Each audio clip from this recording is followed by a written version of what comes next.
Guys, come on. We were gonna make this video. You know we were gonna make this video.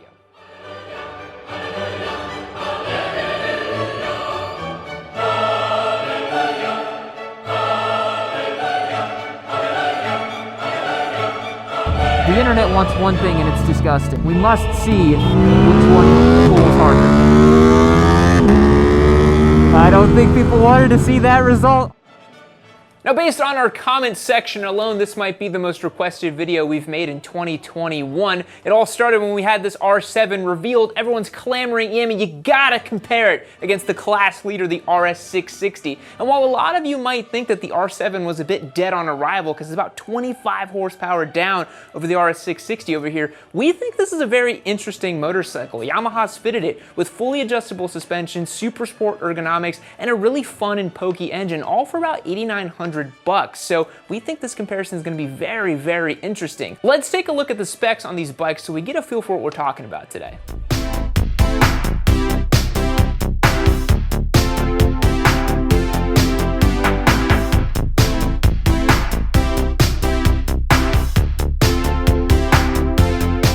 Now, when Aprilia first revealed this motorcycle to the world, they made some very bold claims with regards to weight and power on this bike. We didn't quite get that close, but we've still got a great package in terms of specs here. This motorcycle is powered by a 660cc parallel twin, putting down 100 horsepower and 50 foot-pounds of torque, though we only get about 90 and 45 at the rear wheel. The bike ships at 401 pounds wet, which is significantly heavier than the initial claimed 360 pounds wet, but 401 is still an impressively lightweight number for a motorcycle, making this much power. Some other notable features on here that you're going to notice is a full set of leader bike technology, including adjustable traction control, wheelie control, quick shifter, all of that good stuff packed into this motorcycle. Rounding things out here on this motorcycle, you do have a preload and rebound adjustable KYB 41mm front fork on here, and you have a preload and rebound adjustable KYB shock. This is not the fully adjustable crazy suspension that you might like to see for a bike costing $11,299, but it still gets the job done.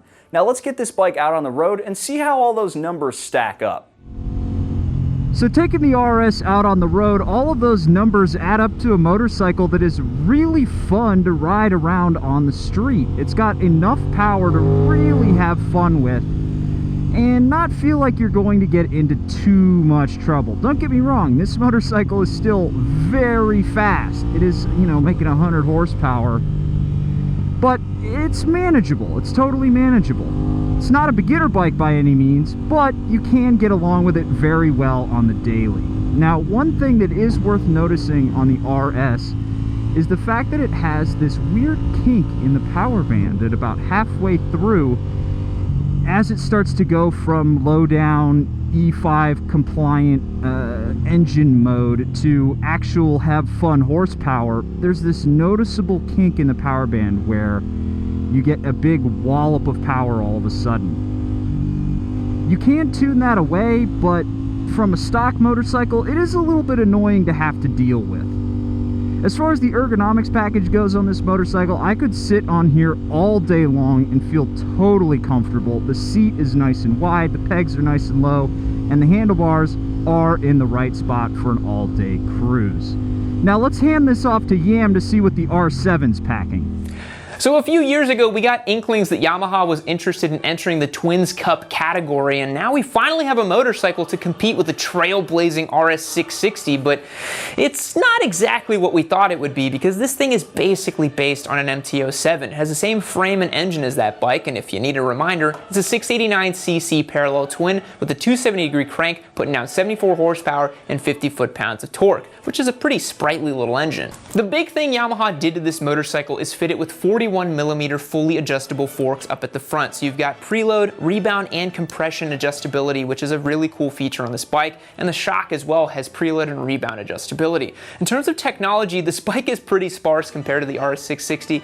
All it has is a slipper clutch in terms of cool features to help you ride better. But beyond that, That's all you really have. There's no traction control, there's no wheelie control, no slide control, and in our opinion, for a motorcycle with 74 horsepower, you don't really need it. This thing's gonna come in at $8,900 on the showroom floor with an extra $200 for a quick shifter fitted if you so choose. Now let's get this thing out on the road and see how it rides. All right, folks, taking the R7 out here for a quick spin. This motorcycle feels so linear. That's the word I always come back to when I ride this thing. The way it flicks in, the way it handles mid-corner, the way the power is made, everything is linear and predictable and understood whenever you're riding this thing. Now, that does mean that if you're used to high horsepower, fun sport bikes, this thing definitely doesn't really feel like that. The engine's characteristic is much more like a naked bike because guess what? It comes from the MT-07 naked bike. As I'll get on here on the gas a little bit, you guys can see it makes linear progressive power all the way through the rev band, and it doesn't have that kink in the RPMs like the RS660 does, as Spite mentioned. However, because this motorcycle is based on the MT-07, it does end up feeling a little bit cheap. Now, that is down to the fact that the price point on this thing is about $9,000 versus $11,200 on the RS660. This just doesn't feel quite as premium of a riding experience as the RS, but if you're looking for a sport bike that you can take to the track, take on road, and have some fun with, it's pretty hard to beat the R7. In terms of ergonomics, this thing is pretty easy to get along with.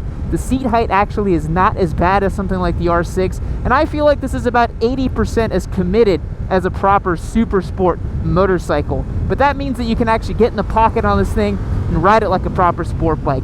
It feels a lot like a track-ready SV650 to me, which is very, very high praise. So now that we've gotten a quick impression on how these motorcycles ride on the road, let's take a look at the parts that make these things up. Taking a closer look at these motorcycles, you can see the big differences between these two are the frames, right, Spite? Oh, absolutely. I mean, you can't actually see the frame on here because Yamaha was like, shh, no, don't look at it. Whereas Aprilia is very proud of that frame, yes, obviously by the fact that it's hanging out. Yes, this is an aluminum twin spar frame over here, something you'd see on a proper super bike, whereas this, derived from an MT-07, is a steel tubular frame that is still have the engine as a stressed member, but it's just not as sophisticated as something like this motorcycle over here. In the cockpit here as well, you've got this TFT dash, everything feels a little bit more premium, the triple tree looks a little bit nicer, you got cruise control, a toggle over here, all kinds of fancy features and tech on this bike that you just don't see on that thing, right? I got a shift light. That's pretty good. Yeah, no, this is a very bare bones dashboard, very bare bones cockpit even.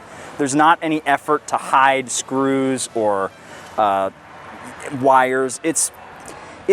You can tell it was built to a budget, but honestly, you can get past some of that once you start getting out and riding it because you're not focusing here, you're looking there. Exactly, yeah. Now that motorcycle also features the same swing arm as the MT-07, unchanged from that platform. This has a bespoke swing arm for this platform. Aprilia, like we said, is very proud of this motorcycle. They've done everything bespoke for this platform. And the other thing we're noticing too is this bike actually comes with Brembo calipers up front and a healthy sized master cylinder here, but I think that Yamaha's got brakes that are just as good, honestly, even if they aren't Brembo branded. Yeah, I think that, you look at Brembo brakes on a bike and you're like, oh, that's top tier. But yeah, you got to remember that Brembo has some budget options in there. Yes. They're not all Stylema calipers. So, yeah, the braking performance on both of these motorcycles, these are the standard Yamaha house calipers, but we are pushed with a Brembo master cylinder here. So it is doing a really good job. Yeah. I think that's the story for the R7, where it's like, despite its parts bin, kind of ethos, it does a really good job, and we're gonna get back to that later in the video. The last thing we want to point out is that the R7 features fully adjustable suspension at the front and a preload and rebound shock out back, whereas the RS660 only has a rebound adjustable front and a rebound adjustable rear. So that's a bit of a difference there. I think it's a bit of an odd difference too, given that this is the cheaper of the two motorcycles. I would have expected that to have the fully adjustable suspension and this to be rebound only. Yeah. They are the same size. I think they're actually the same, despite not having compression on that guy. I think they're the same setup. Yep, almost, they're still looking at 41mm forks. You could actually swap these two around and you'd be just fine. But yeah, it is interesting that Aprilia chose to not spec a fully adjustable set of forks on this motorcycle. However, taking this thing on track as I have, it didn't really make a big difference because it just handles so well. Now let's get these bikes back on the road, get them side by side, and see what we think. Now before we get these bikes out on the road and compare them side by side, one thing we got to do is shout out our sponsor for today, Rockform. If you're rolling around on one of these sport bikes, you might be thinking to yourself, hey Spite, I don't have room for a handlebar mount. Well, Rockform's got you covered with this new handy dandy stem mount. Just drop it into your steering stem like that and you're good to go. It's super duper simple, one bolt to tighten down and you're square. Best of all, it mounts up just like all their other phone mounts, and it's literally so sturdy that I can't get it to come loose by whipping the crap out of it. Now I've had my phone in a Rockform case for a long time. It's held up great to all of the abuse that I put it through, and I ride with it all the time on my Supermoto. It's pretty great. I also have a Rockform wallet too. So check out the link down below. They've got a ton of products down below for you to check out. Not just stuff for your phone, not just stuff for your bike, stuff for your golf cart, speakers, all kinds of good stuff. Check them out down below. Use the code YN25 to get 25% off your whole order. And big shout out to Rockform for sponsoring this video. Now let's see what these bikes are like out on the road. All right, Spite. We're now riding these two machines back to back. This is such a requested episode of Yammie Noob we're doing here. And I gotta say, I thought these bikes would be more comparable and similar, but I think they're really different. What do you think? Yeah, the more I ride both these bikes back to back, the more I realize that the Aprilia is really just kind of in a league of its own, honestly. Yeah. This thing is so excellent. And yeah, there's a couple of choice mods on this one that we're testing, but even the base stock Aprilia just feels so good. Yeah. I can't get away from the fact of how good that RS660 feels. And I really think it's down to the fact that the RS comes with its own unique frame, its own unique engine. Aprilia developed the bike from the ground up, whereas Yamaha kind of went to the parts bin catalog and put this thing together. Yeah, but that's sort of their style, especially with that CP2 engine. All of the bikes around the CP2 are a little bit recycled here and there, but you know, I think it's still a really good platform. It feels so strange to me, whereas this is so predictable, but I feel like you could really get to know and really love the R7. I think the R7 makes a really great case because of its price point and because of the fact that, you know, it's a little more beginner accessible and beginner friendly. The RS660 definitely is not a beginner-oriented motorcycle, I would not say, but the R7 definitely could be wielded by a beginner rider, and it's a bike you could actually grow into, where, you know, it's so funny, we hear this all the time on the internet, and I feel like it's so silly where people talk about 600cc bikes and you can grow into them, but this bike you can actually grow into in a meaningful way. Yeah, you can develop your skills with that platform, and because it's not such an expensive motorcycle like this RS here, if you ding it up a little bit, you drop it in a parking lot a little bit, you know, practice your wheelies and accidentally loop it, it's easier to repair, and it's not going to bring quite as salty a tear to your eye if you have a little whoopsie-daisy on track or something and it goes for a tumble. Yeah, definitely. I think the RS would would hurt quite a bit if you were to drop it or to have a little whoopsie on track with it. Speaking of track, we'll talk a little bit about the ergonomics here. We talked about it on our solo bit, but you know, a lot of people are confused as to why the R7 is so aggressive and why the RS660 is so not as aggressive, but it's funny that these bikes are being compared because I actually think they're really different. The RS660 is positioning itself as a kind of everyday, just excellent, fully fared sport bike, whereas the R7 is a bit like a naked bike cosplaying as a super sport. What do you think? Yeah, no, absolutely. I think that is betrayed by the fact that the stock RS660 has a top rack built in under the passenger I know. seat. That's crazy. And the ergonomics on this motorcycle are so comfortable.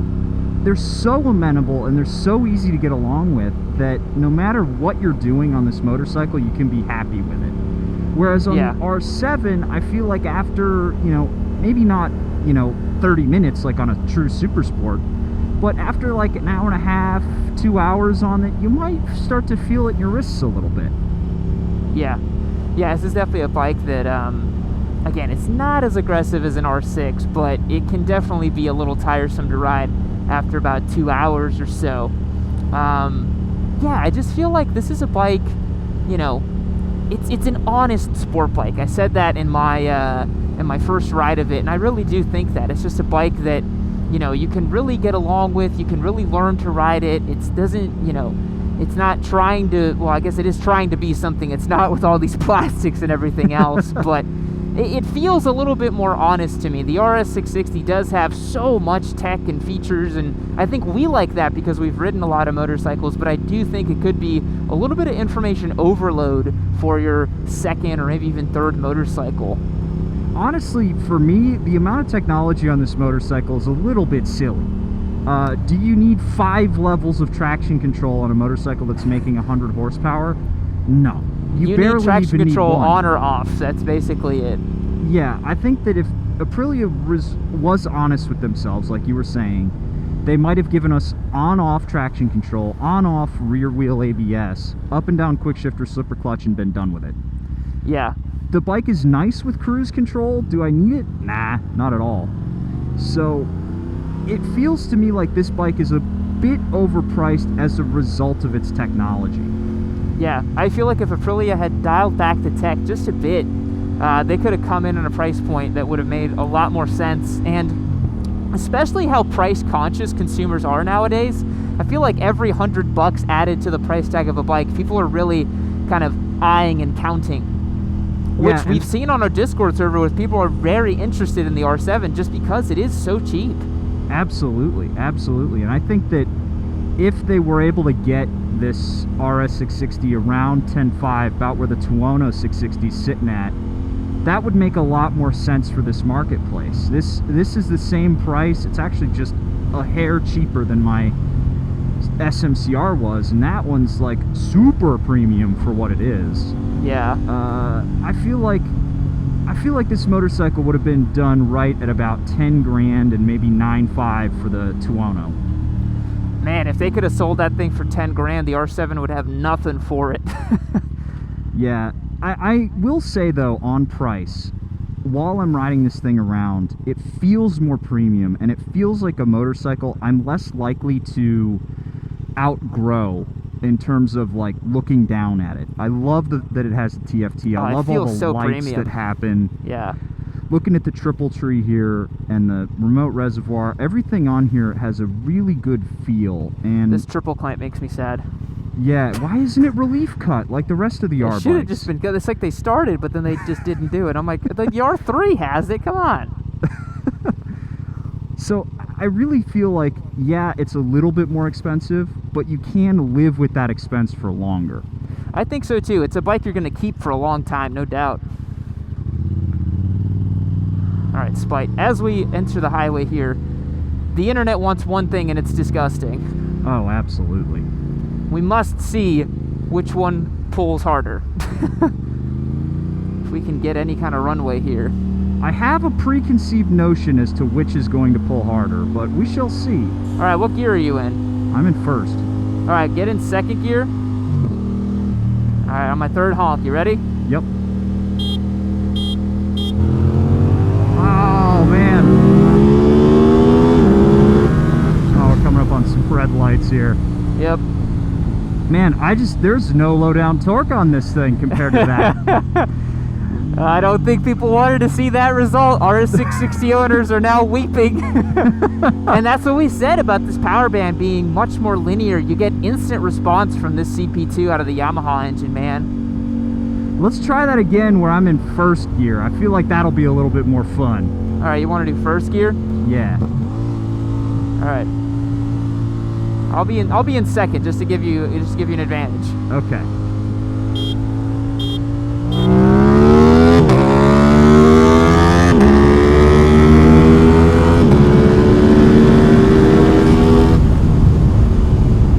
Yeah, so you in first gear and me in second gear, I was right there.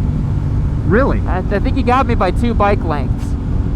Okay, that's actually really interesting. And this bike is not making that much more power, so that's a pretty good result. Yeah, I would love to see how they do from a stoplight. I wonder. I feel like the R7 would probably get it. I think so too. I think it would jump it. And also, guys, keep in mind, Spite and I are sized very differently. I think you weigh about 60 pounds more than I do. So when you're talking, more than that. Is it? Yep. What do you weigh again? I'm a big boy. I'm at about 240 right now. Okay, I'm 165, so 80 pounds, 75 pounds. And when you're talking horsepower differences of 20 or 25, that actually does make a big difference. Oh, yeah. Which is why we should actually swap bikes and see how they perform side by side. Let's do it. Jumping on the RS here. Honestly, I already miss it getting on the R7. I've missed the feel and the grumble. Admittedly, that has an excellent exhaust on there, but yeah, this full SD project is awesome. All right, let's redeem the RS660, boys. alrighty. So I'm in second gear. I'm in second as well. All right. Give us the honks. No way! Wow! Wow, wow, wow, that was cool. Man, that R7 is no slouch. It really isn't. That's Holy impressive. crap! Did you see that in second gear? You were ahead of me. But then all this top end power, that was so cool. That really goes to show you how much of a naked bike engine this bike has in it. Yeah. It's so down low torquey that, like, I mean, it's just a naked bike engine in here. That one is bespoke and sport bikey. Yeah. It feels like that little baby superbike, whereas this, it's got that naked bike character to it. I would love to see a fourth gear roll on between these two, because I bet that's going to be really interesting. Let's do it. All right, so we'll cruise here, clear this crest. You want to line up next to me? Yep. All right, fourth All gear. right. 2. Go! Neck and neck. And then you start to pull away. That is so impressive. From the R7, I mean, that's crazy. Yeah, I'm actually kind of stunned that the R7 is as capable as it is against a lighter bike putting down more power. Yeah, man, that's insane. Because I think a lot of people see the specs on paper and they're like, oh, the RS660 would obliterate it. That's what you said before we started, remember? You're like, oh, yeah. You're going to get fucking waffle stomped, were your words. And I was like, I don't know if I am. Wow, that was really cool. That was genuinely impressive. Real world data for you guys. Perfect. There you go. I will say, I miss looking down at this cockpit here. You can really tell the difference. You can really feel that this is budget. And yeah. Not having the quick shifter up on here, it's a bit of a bummer. Yamaha sells it for like $200. Ours just didn't come with it. Yeah, you can get it, which is cool. Yeah, this bike should have a quick shifter on it, I think. Yeah, definitely. For an extra $200, just put it on there, and I'd be glad to pay for it. Yeah, yeah, especially as a factory option. You don't have to install it yourself. Just get it done, boom, boom, you know? Yeah. But, you know, one thing I am noticing between these two motorcycles, I don't feel like the RS's suspension is significantly better or worse than this one, even though this is fully adjustable. Yeah, the way that the R7 and the RS660 handle bumps is actually extremely comparable, and I think that's down to the fact that the RS has such a fantastic frame. I was really concerned when I took the RS660 out on track that it wasn't really gonna, you know, love it being pushed, but dude, the frame does so much of the work, it's insane. Like, the bike's bones are so solid, you know? Whereas the R7 with that, you know, steel tubular frame from the MT-07, a naked bike frame, I question how it's going to feel when it really gets pushed. But yeah, to your point, I think both of these suspension packages feel very similar rolling around on the street. Yeah, I mean, admittedly, this is still bone stock. We haven't touched it, and I'm not sure what the settings are on there, but out of the box, this thing is great. I think the only issue that I have with it is without tank grips on this tank, I'm sliding forward a lot on here. And that is causing me to rest my my branch and berries on the gas tank, and the vibration is causing them to go numb. So my manhood's getting a little bit numb on this motorcycle. Well, you know what they say, Yamaha revs your penis, right? I think that's their new slogan. That's the tagline, right? That's the slogan. Well, that was, I want to do more. Well, you know what? It feels like we have to go rent the drag strip out again, because I just can't believe how close these bikes are. Yeah, we got to do it just specifically for this one data set.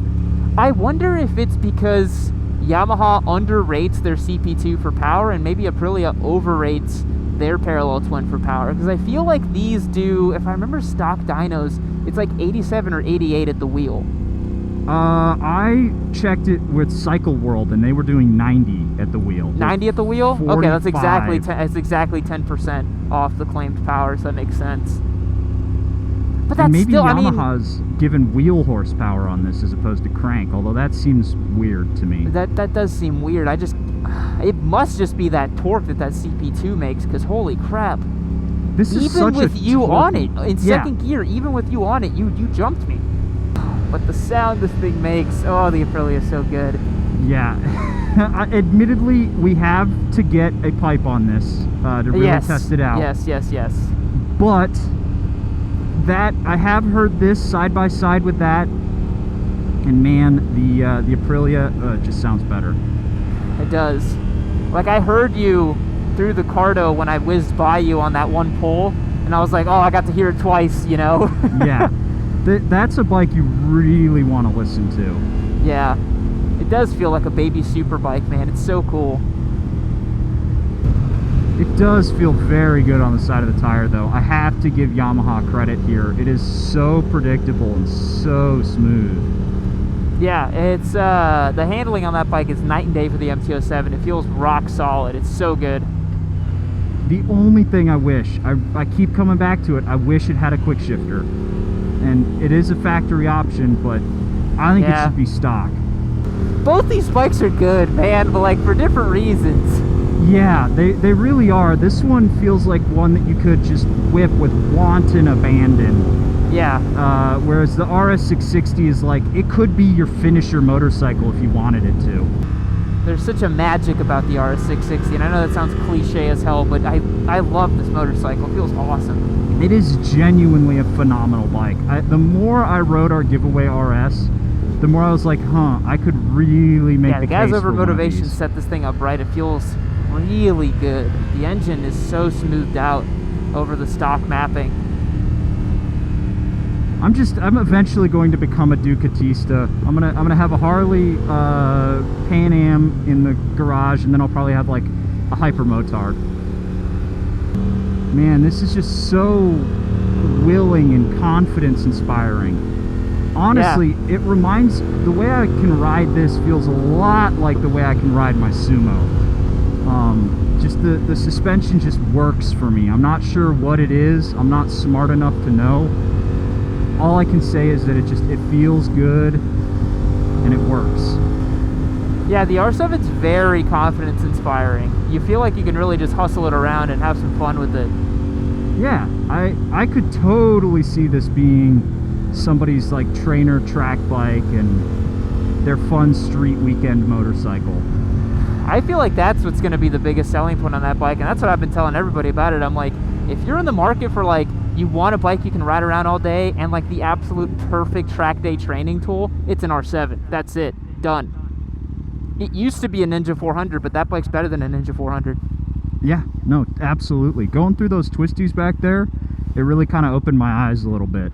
Yeah, because I know you were a little lukewarm on it when we were just chilling on the highway, but now maybe you saw a little bit more of it, you know? Yeah, as a highway motorcycle, this kind of sucks. It's boring and slow, and there's nothing to look at, and it doesn't make a good sound right now. It will when we get an exhaust on there.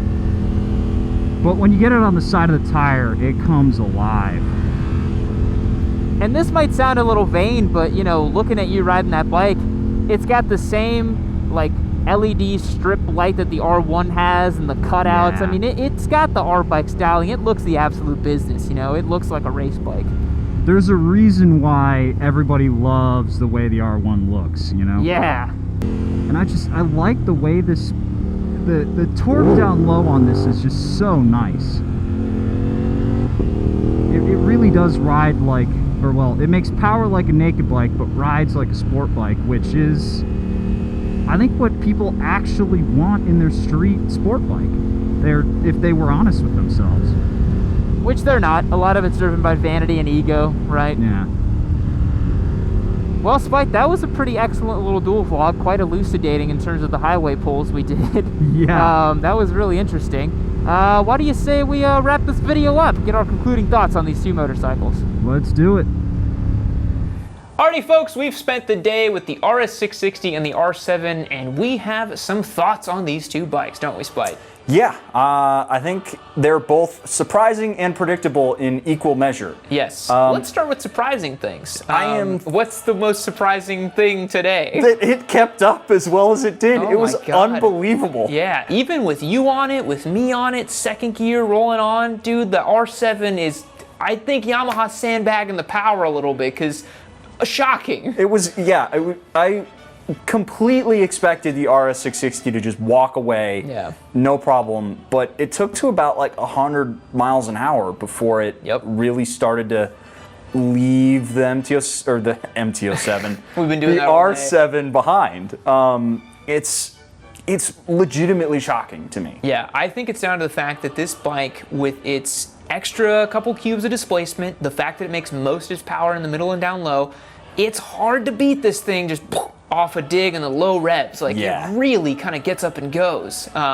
It's a bummer we couldn't get a little stoplight race going, because I feel like the R7 would keep up again until probably or just beat it till about 100, 110 miles an hour. Yeah, which I is think so. functionally faster. Yeah, it's every bit as fast, if not faster, on the street than the RS, which Yeah. is thoroughly surprising. Yes. I was not expecting that to happen. I think the other surprising thing was just how good the R7 is on the side of the tire. Yep. It is so much fun, and you know, after you rode around on the highway for a bit, you finally got on the twisties, and you're like, oh, I get it. You know, like Yeah. this thing is starting to make sense. Like, wow, this thing handles amazing. It took a minute because on just like a regular highway, just cruising around, it's so plain. It is, and yeah. so just Especially with the stock understated. exhaust. Yeah, and so demure that I'm like, I got cooler bikes to ride. Yeah. And then I got it on the side of the tire, and it was like, okay, this is where it needs to be all the time, 100%. Yes. Don't take it anywhere else. If you guys live in a place with a ton of twisty roads, like if you live in like Switzerland or California canyons or something like that, dude, R7 all day, man. Yeah. Like, oh my God, it's like such a fun twisty road bike. Now, going to the Aprilia over here, I think what surprised me is just how much more premium it feels Oh in the my R7. God. It literally feels like a baby super bike. Yeah. And it had been a while since I'd ridden our giveaway RS660 because we gave it away and I had it a few months ago. And this thing's just magic. It's a magic little bike, man.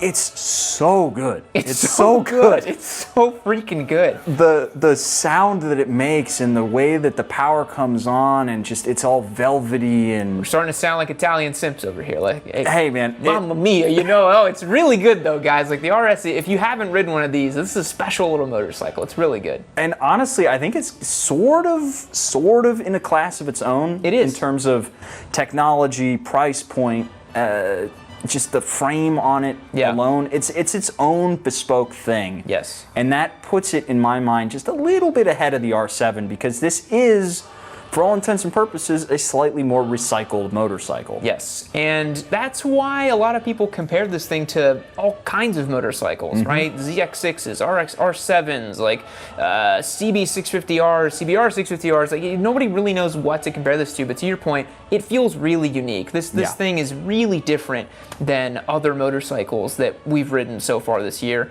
and we hope to see more manufacturers making stuff like this because it's very cool and fits a very unique hole in the marketplace. So Spite, if it were your money, which one would you get? Well, if it's my money on the table, I'm going with the Aprilia. First of all, it just feels better, feels cooler. I like the premium quality. And I gotta say, we've got a little bit more horsepower here, and at the end of the day, horsepower sells, right? So, dollar per pony. So you're doing dollar per pony, but if you're doing dollar per pony, you could get, what, come with me. Let's sort something out really quick. All right, so by taking dollar per horsepower I'm here, gonna let you finish, but did you just have this lying around ready to go? of course I did. All right. Okay, so taking dollar per horsepower here, I fully agree. RS660 objectively better than an R7 here. But come on, brand new ZX6, $79 per horsepower here, right? But I say suppose. keep going, right? Craigslist leader bike, $41 per horsepower here. And we all know, Spite, that in the question of R7 versus RS660, a Turbo Hayabusa is $37 per horsepower. So I guess the right answer between R7 and RS is Turbo Busa. There we go. hey, great seeing you here. Didn't think I'd see you back at the end of another Yammie Noob video. Yes, this video is actually over, but if you hit this link over here, you can keep watching Yammie Noob. Leave me a comment on this one and that one if you don't mind. Let me know if you liked it or hated it, and then maybe we can make the videos better. Keep improving, right?